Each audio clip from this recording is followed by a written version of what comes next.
Hello and नमस्कार दोस्तों, मेरा नाम है अनुभव। आप देख रहे हैं यूनिक वेबसाइट्स और आपका बहुत बहुत स्वागत है हमारी एक और नई वीडियो में। और इस वीडियो में हम क्विक रिवीजन करने वाले हैं सीएसएस यूनिट नंबर 4 का।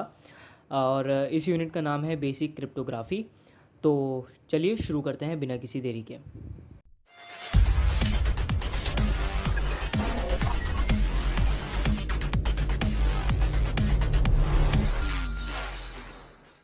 तो दोस्तों, बेसिक क्रिप्टोग्राफी के अंदर सबसे पहले जो टॉपिक आता है वो है पब्लिक की क्रिप्टोग्राफी, जिसको एसाइमेट्रिक भी बोला जाता है। इसके अंदर मेनली दो टाइप की कीज़ का यूज़ होता है, जैसे कि एक होती है पब्लिक प्राइवेट की और एक होती है पब्लिक की। ठीक है, प्राइवेट की और पब्लिक की, इन दोनों की हेल्प से आप जो है क्रिप्टोग्राफी को कर सकते हो। फिर आते हैं आपके प्रिंसिपल ऑफ पब्लिक की क्रिप्टोग्राफी। तो इसके अंदर दो प्रिंसिपल होते हैं। सबसे पहला होता है टू कम्युनिकेंट्स ऑलरेडी शेयर अ की, मतलब अगर दो पर्सन है तो उन दोनों के बीच में जो की है वो ऑलरेडी शेयर होनी चाहिए। दूसरा है द यूज़ ऑफ की डिस्ट्रीब्यूशन सेंटर।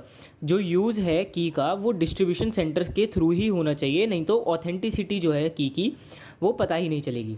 फिर उसके बाद आते हैं हम encryption and application of that cryptography. तो इसके अंदर एप्लीकेशन है, तीन है। सबसे पहले इंक्रिप्शन डिक्रिप्शन, की इंक्रिप्शन पता होना चाहिए किस एल्गोरिथम से हुआ है, डिक्रिप्शन भी उसी एल्गोरिथम से होना चाहिए। डिजिटल सिग्नेचर की वो ऑथेंटिक है या नहीं है। फिर उसके बाद की एक्सचेंज। फिर उसके बाद हम आते हैं difference between symmetric and asymmetric cryptography. Guys, ये क्वांटम के क्वेश्चन नंबर 4.3 है और यहाँ से आप पढ़ सकते हो उसको। फिर उसके बाद आता है मोस्ट इंपॉर्टेंट टॉपिक है आरएसए एल्गोरिथम। ये भी आप क्वांटम की क्वेश्चन नंबर 4.4 से पढ़ सकते हो। आरएसए की फुल फॉर्म होती है रिवेस्ट शामिर एडलमैन। फिर हम आगे बढ़ते हैं। तो आगे बढ़ते टाइम हम देखते हैं कि advantages of RSA. Advantages of RSA चार होती हैं। सबसे पहला कन्वीनियंस होता है, इसकी ये आपको इजी पड़ता है। दूसरा है provide message authentication, detection of tampering, कि मतलब जो आपका मैसेज है वो ऑथेंटिक ही है या दूसरा तो नहीं है, या किसी ने कुछ चेंजेस तो नहीं कर दिए। फिर उसके बाद प्रोवाइड नॉन रिपीडिशन, जैसे कि मैंने आपको पिछली वीडियो में भी बताया था। नॉन रिपीडिशन का मतलब ये होता है कि जो किसी ने लॉगिन किया है और लॉगिन करने के बाद उसका जो रिकॉर्ड है वो अपने पास अवेलेबल हो, वो बंदा डिनाई नहीं कर पाएगा कि मैंने लॉगिन नहीं किया था। ठीक है, तो ऑथेंटिसिटी रहेगी कि हाँ, आपने इस टाइम पर इस जगह से लॉगिन किया था और आप इस चीज़ को डिनाई नहीं कर सकते हो। फिर आता है डिसएडवांटेज ऑफ आरएसए। डिसएडवांटेजेस 5 हैं, जैसे कि सबसे पहला है पब्लिक की शुड मस्ट बी ऑथेंटिकेटेड होनी चाहिए पब्लिक की जो भी है। स्लो होता है ये प्रोसेस, क्योंकि पहले डिस्ट्रीब्यूशन होगा, पहले इंक्रिप्शन डिस्क्रिप्शन होगा। जैसे यहाँ पे देखा था, पहले इंक्रिप्शन होगा, डिक्रिप्शन होना चाहिए, डिजिटल सिग्नेचर ऑथेंटिक होना चाहिए, और फिर उसके बाद आप जो पब्लिक की और प्राइवेट की है उसको एक्सचेंज करोगे। तो इसकी वजह से जो होता है आपका आरएसए जो होता है वो स्लो होता है। फिर आता है यूज़ मोर कंप्यूटर रिसोर्सेज, ज़्यादा रिसोर्सेज का यूज़ करता है। फिर उसके बाद आता है wide spread security compromise possible. फिर है लॉस ऑफ प्राइवेट की मे बी इरपेयरेबल, क्योंकि प्राइवेट की एक बार अगर खो जाए तो उसको फिर से पाना थोड़ा मुश्किल हो जाता है। फिर आपका सिक्योरिटीज़ ऑफ आरएसए। तो आरएसए के अंदर कौन कौन सी सिक्योरिटीज़ का इस्तेमाल होता है, तो सबसे पहला है ब्रूट फोर्स, कि इसके अंदर जितनी भी पॉसिबल जो मतलब जितनी भी पॉसिबिलिटीज़ होती हैं, जितनी भी नंबर की पॉसिबिलिटीज़ होती हैं सारी लगाई जाती हैं। फिर उसके बाद मैथमेटिकल अटैक होता है। फिर टाइमिंग अटैक होता है। टाइमिंग अटैक में भी तीन टाइप के अटैक्स होते हैं, जैसे constant exponential time, random delay और ब्लाइंडिंग, कि मतलब कि इस ब्लाइंडिंग में तुक्के मारे जाते हैं, रैंडम के अंदर डिले के अंदर, कि मतलब आपने 2 सेकंड्स का ले लिया कि 2 सेकंड्स के डिले पे, या फिर कांस्टेंट उस पे ले लिया आपने। ठीक है, तो इस तरीके से। फिर आता है आपका डिजिटल सिग्नेचर। तो डिजिटल सिग्नेचर्स जो होते हैं वो आपके तीन टाइप के होते हैं। सबसे पहला की generation, signing algorithm, signature verifying algorithm. तो ये तीन होते हैं आपके डिजिटल सिग्नेचर्स। फिर हम आते हैं वेरिएंट्स ऑफ डिजिटल सिग्नेचर पर। तो वेरिएंट्स ऑफ डिजिटल सिग्नेचर जो होते हैं वो टोटल तीन टाइप के होते हैं। सबसे पहले टाइम स्टैम्प्ड सिग्नेचर, फिर आता है ब्लाइंड सिग्नेचर, फिर आता है अनडिनाइबल डिजिटल सिग्नेचर। अब क्या होता है कि इनके अंदर भी जो अनडिनाइबल डिजिटल सिग्नेचर है, इसके अंदर स्कीमा होती है, और उस स्कीमा के अंदर ये तीन टाइप के स्कीमाज होते हैं। सबसे पहले signing algorithm, verification protocol, denial या फिर डिसेबल प्रोटोकॉल। फिर आते हैं हम रियल वर्ल्ड प्रोटोकॉल्स पर, कि कौन कौन से रियल वर्ल्ड प्रोटोकॉल्स हम यूज़ करते हैं। तो सबसे पहले होता है SSL आर्किटेक्चर। फिर आता है S/MIME, जिसका मतलब होता है secure multipurpose internet mail extension. फिर उसके बाद आता है आपका PGP सेट, IPsec। फिर हम आते हैं, आगे बढ़ते हैं, तो हमारे पास यहाँ पर है plain terminology, basic terminologies used in cryptography. जो बेसिक हमारी टर्मिनोलॉजीज हैं जो हम क्रिप्टोग्राफी के अंदर यूज़ करते हैं, हम यहाँ पर वो देखने वाले हैं। तो आगे बढ़ने से पहले दोस्तों प्लीज़ हमारी इस वीडियो को लाइक कर दीजिए, शेयर कर दीजिए अपने दोस्तों को, और प्लीज़ चैनल को सब्सक्राइब कर दीजिए यूनिक वेबसाइट्स को। और हमें कमेंट सेक्शन में ज़रूर बताइएगा कि अगर आपको कोई डाउट है या फिर आपकी कोई सजेशन है तो। और इसी के साथ हम आगे बढ़ते हैं।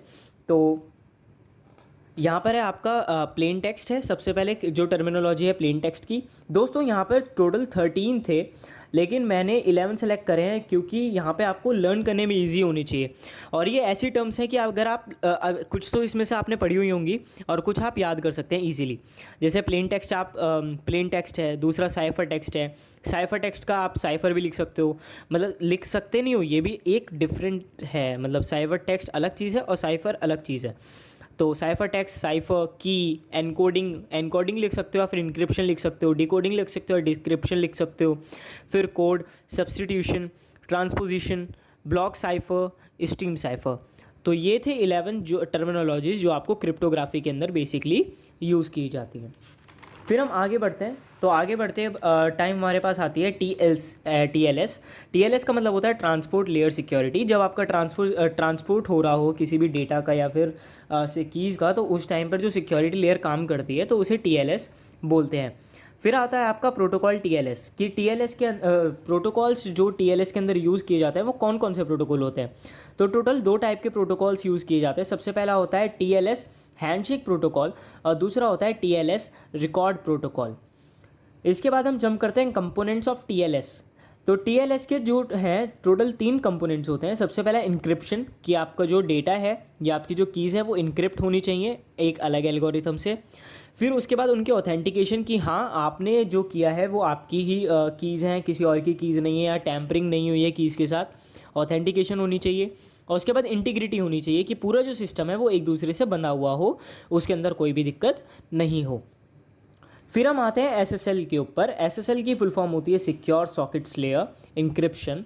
तो ये मेनली आपने वेबसाइट्स के अंदर देखा भी होगा, SSL सर्टिफिकेट हम लेते हैं। तो इसकी मदद से क्या होता है कि जो हमारा इंक्रिप्शन होता है, जो भी डेटा का ट्रांसफ़र होता है या फिर जो सिक्योरिटी लेवल होती है वो अच्छे से इंक्रीज़ हो जाती है, जिसकी मदद से हमें बार बार सिक्योरिटी इश्यूज़ नहीं आते हैं, हमारे कंप्यूटर के अंदर वायरस एंटर नहीं करता है या फिर कोई सेंसिटिव इन्फॉर्मेशन लीक नहीं होती है। फिर उसके बाद हम आते हैं DES पे। तो DES जो है टोटल 3 टाइप का होता है। सबसे पहला सिंगल होता है, सिंगल कह सकते हैं, फिर खाली DES ही बोल सकते हैं। तो इसके अंदर मैंने कुछ की पॉइंट्स लिखे हैं, जैसे कि आपका ये 64 बिट का होता है। ये ब्लॉक साइज़, इसका जो ब्लॉक साइज़ होता है वो 64 बिट का होता है। की जो होती है वो 56 बिट्स की होती है, और ये साइमेट्रिक क्रिप्टो सिस्टम को यूज़ करता है। फिर हम आते हैं डबल DES पे।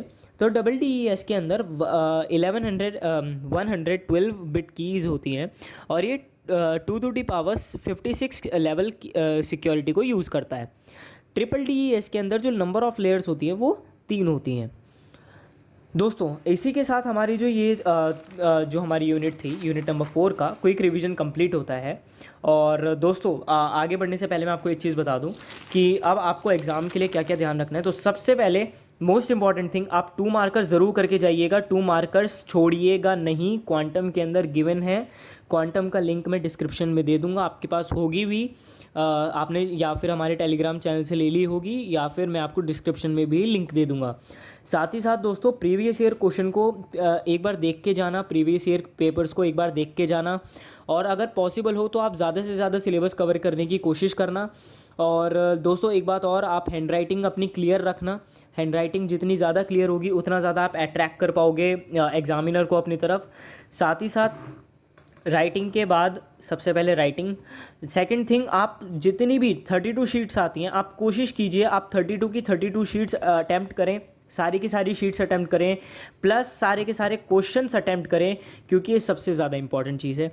क्योंकि अगर मान लीजिए कि एग्जामिनर जो है वो आपके क्वेश्चन चेक कर रहा है कि आपने कितने अटैम्प्ट करे हैं, कितने अटैम्प्ट नहीं करे हैं, तो ये भी आपकी एक शीट के अंदर एक दिखाती है कि हाँ आपको कुछ तो पता है, एटलीस्ट कुछ तो नंबर मिलेंगे ना आपको। ये तो नहीं है कि ज़ीरो मिल जाएगा, अगर आप छोड़ दोगे तो ज़ीरो मिलेगा, एटलीस्ट आप अटैम्प्ट कर सकते हो। कोशिश कीजिए कि आप राइटिंग साफ़ रखें, बहुत अच्छी राइटिंग रखें, 32 शीट्स फिलअप करें, सारे क्वेश्चंस अटैम्प्ट करें, 2 मार्कर्स करके जाएं, प्रीवियस ईयर करें और दोस्तों आराम से आपका ये पेपर जो है वो हो जाएगा। और जैसे मैं बता चुका हूँ, इंटरनल पास होने का जो तरीका है वो इंटरनल और एक्सटर्नल को आप दोनों को जब ऐड करोगे तो दोनों में टोटल 30 नंबर आने चाहिए आपके, ठीक है। तो आपका इंटरनल और एक्सटर्नल में पास हो जाओगे। अब ये आपके मान के चलिए कि अगर आपको इंटरनल में फ़िलहाल जो क्विज़ के बाद जो लिस्ट निकली है उसके अंदर अगर आपको 20 नंबर मिल रहे हैं तो 20 का आप हाफ़ कर दीजिए, इसका मतलब है कि आपको 10 तो इंटरनल में मिलेंगे। और यहाँ पे ये जो 100 का पेपर है, 100 के पेपर में से अगर मान के चलिए आपने 64 दिए तो 60 के हाफ़ मतलब कि 30 आपको यहाँ से मिल जाएंगे। तो 30 और 10 कितने हो गए, 40 नंबर आपके इन नॉन क्रेडिट सब्जेक्ट में आ गए, तो आप इजीली पास हो चुके हो। तो ये है पासिंग क्राइटेरिया इस सब्जेक्ट का। तो दोस्तों होप सो ये वीडियो आपके लिए बहुत ज़्यादा हेल्पफुल होगी। प्लीज़ इस वीडियो को लाइक कर दो, शेयर कर दो अपने दोस्तों को और सब्सक्राइब कर दो चैनल को यार, प्लीज़, बहुत ज़्यादा मोटिवेशन मिलता है। सो आज के लिए इतना ही, मिलते हैं नेक्स्ट वीडियो में। जब तक के लिए जय हिंद, जय Bharat. Thanks for watching unique app sites.